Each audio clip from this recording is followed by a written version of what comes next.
Personal sacrifice is huge. There is no soccer game on Saturday. There's no Sunday dinner with the family.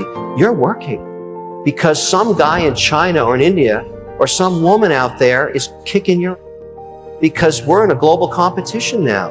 And so I don't care what your business is, men, women, you have to understand that you're going into a huge lifestyle change. And I tell people it's not for everybody. Don't do it if you don't have the stamina to get kicked around and driven into the ground and get up and do it again and beaten up by people that tell you, this is not kumbaya stuff. This is hardcore stuff. Don't be embarrassed to talk about money. You're going to be talking about money for the rest of your life. It's always going to be part. You can't live without it. You have to deal with it. It can cause great joy and give you personal freedom, or can be catastrophic in your life, destroy your happiness completely. Your choice is, where does it fit? Do you want it to destroy your life, or would you prefer that you understand how it works and respect it for what it is and deal with it? That's a personal choice people have to make. And I would say the best way to do that is learn more, talk more about it, and don't be afraid to discuss it. I don't care what age you're at, but certainly at the age of 16, you should be discussing that. And above all, taking 10% of whatever anybody gives you, your grandmother, your birthday gift, whatever it is, and set it aside and start investing it.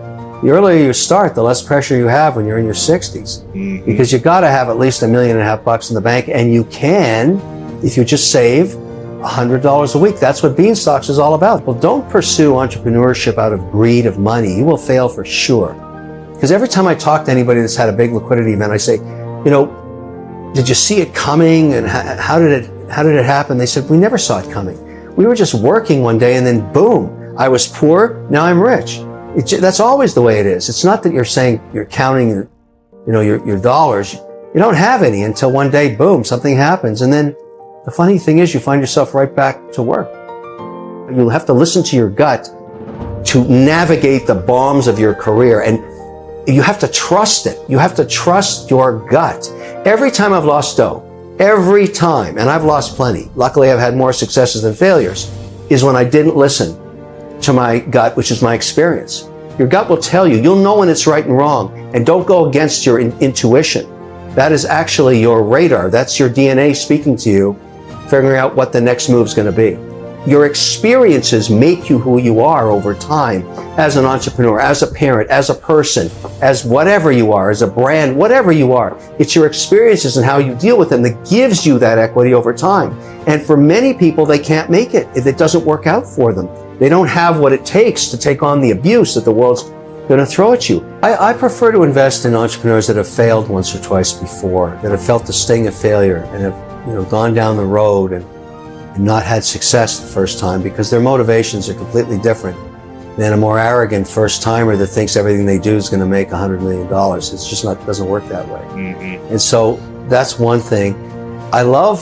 There's three things you have to have the ability to do and know if you're going to be successful in business. Number one is you have to be able to articulate your idea in 90 seconds or less, explaining to me why anybody would want that product or service. And if you take more than a minute and a half, you're never going to be successful. You're just not. And number two is you have to be able to explain why you're the right person to execute on that idea. In other words, what is it about you that knows how to take this idea, which good ideas are a dime a dozen. Executional skills are really hard to find. So what is it about you that can execute on this business and make it work?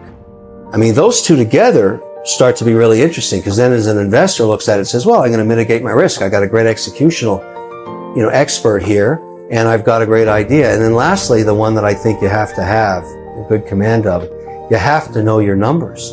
You have to be able to explain gross margins, market share, break-even analysis, how many competitors, how fast can you grow? And I think, that's who I want to invest in, someone who has a command of all three of those. That's probably got more than a 50% chance of being successful if they can do that right.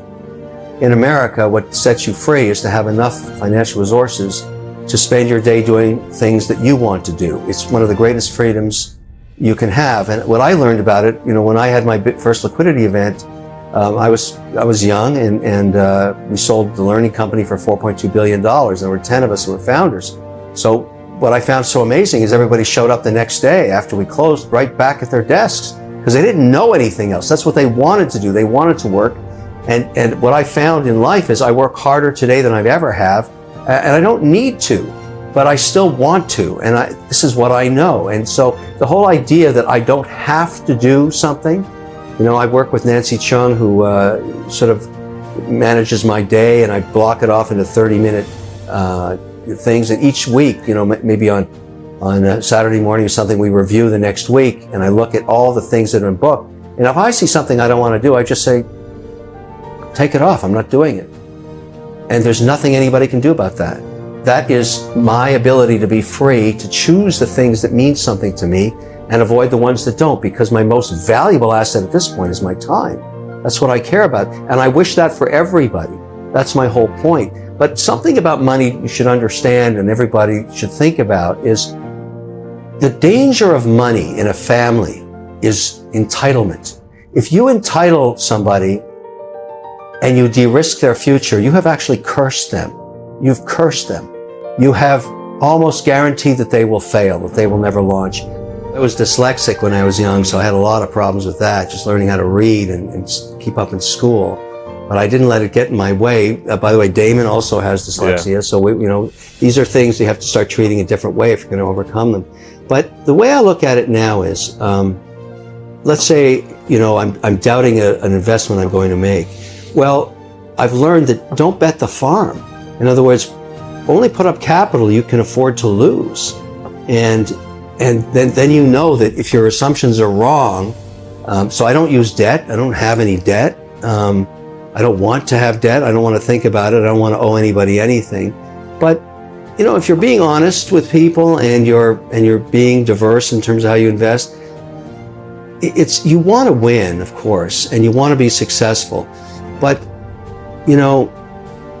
what's the worst case? I say to myself, if I can stay healthy and I can get some of these investments right, and I'm enjoying what I do with the cooking, the photography, the music, and all that stuff, what else can I do? This is the way you're supposed to spend your life. And then one day they turn off the lights, you take your watches and you go away. That's what happens. And that's going to happen to me too. But at least when people look back, they'll say, well, the guy didn't lie to me.